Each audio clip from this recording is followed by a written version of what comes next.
Good morning all of you, how are you? कैसे हो आप सभी? आज हम हमारे चैप्टर को आगे बढ़ाते हुए a growing middle class and end to privilege का जो हमारा टॉपिक चल रहा है उसको आगे बढ़ाते हुए हम पढ़ेंगे। अभी तक हमने इसके बारे में पढ़ लिया था कि a growing middle class and end to privilege क्या होता है, तो इसके आगे हम पढ़ेंगे। हमने इसको यहाँ तक पढ़ लिया था कि जो 18th सेंचुरी थी, यानी कि जो 18वीं शताब्दी थी, उसमें जो है जो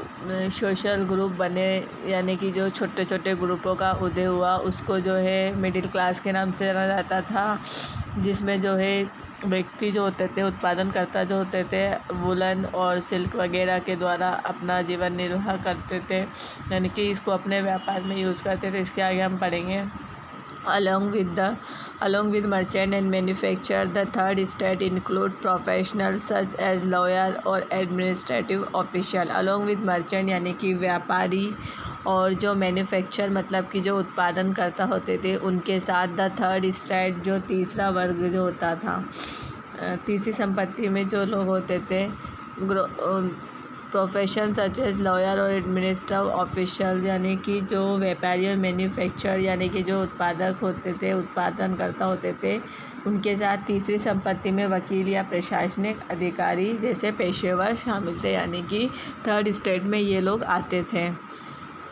Who were educated and they believed that no social group should be privileged by birth and believe a social state of any person must depend on his achievement, यानी कि जो who were educated, जो लोग शिक्षित होते थे, and they believe, और उनका विश्वास होता था कि that no social group should be privileged, के कोई सामाजिक जो समूह है उनको कोई प्रिविलेज मतलब कोई विशेष अधिकार नहीं है, बाय बर्थ यानी कि जन्म से, and believe A social state of any person must depend on his achievement, और जो सामाजिक समुदाय जो है वो लोगों के अपनी जो मेहनत है, उनकी जो अचीवमेंट है, यानी कि उसके ऊपर निर्भर होना चाहिए। मतलब कि जो शिक्षित जिन्हें शिक्षित किया गया था, और उनका मानना था कि किसी भी सामाजिक समूह को जन्म से विशेष अधिकार प्राप्त नहीं होने चाहिए, और उनका मानना है कि किसी भी व्यक्ति की जो सामाजिक स्थिति को उसकी आवश्यकताओं पर निर्भर होना चाहिए, मतलब कि जो उसकी सामाजिक स्थिति है वो उसकी आवश्यकताओं पर निर्भर होनी चाहिए। These ideas predicate a society based on freedom, equality and opportunity for all. These ideas यानी कि ये जो विचार थे, इन विचारों ने सभी के लिए जो है सभी के लिए स्वतंत्रता, समानता और अवसरों पर आधारित समाज की भविष्यवाणी की है। यानी कि जो ये विचार थे कि सभी जो है किसी का कोई विशेष अधिकार नहीं है जन्म से, तो ये जो विचार है, इन्होंने जो है लोगों को जो है लोगों के जो स्वतंत्रता, समानता के अवसरों पर आधारित समाज की भविष्यवाणी की है। These ideas were put forward by philosophers such as John Locke, Voltaire and Rousseau, यानी कि ये जो आइडिया है, ये जो विचार है, इन विचारों को जो है जॉन लॉक, वोल्टायर और रूसो जैसे दार्शनिकों ने आगे रखा है। मतलब इन लोगों ने भी इस विचारों से ये सहमत हुए हैं। ये तीनों जो है एक दार्शनिक है, मतलब कि फिलोसोफर्स है। Two treats of government law called for the rejection of the doctrine of the divine and absolute right of the monarch, यानी कि इनकी जो पुस्तक है यानी कि लोके जो है, इनकी जो एक पुस्तक है टू ट्रीट्स ऑफ गवर्नमेंट, इसने लोके ने जो है वो परमात्मा के सिद्धांत की अस्वीकृति और सम्राट के पूर्ण अधिकार का आह्वान किया है। मतलब कि इन्होंने परमात्मा के सिद्धांत की जो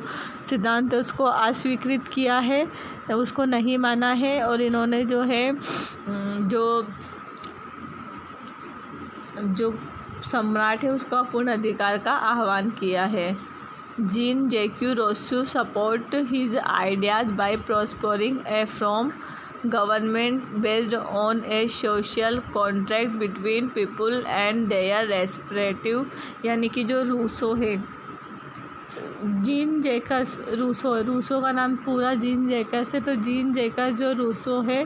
उन्होंने जो है लोगों और उनके जो प्रतिनिधियों के बीच एक सामाजिक अनुबंध के आधार पर सरकार के एक रूप का प्रस्ताव करके उनके विचारों का समर्थन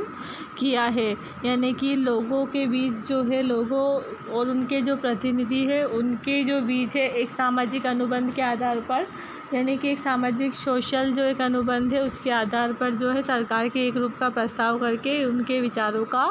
समर्थन किया है।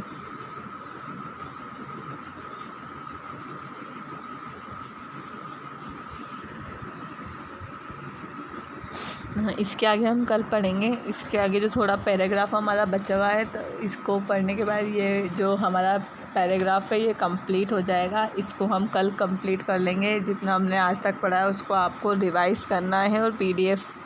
जो बन रहे हैं उसको आपको नोटबुक में नोट करके और उसको लर्न करना है।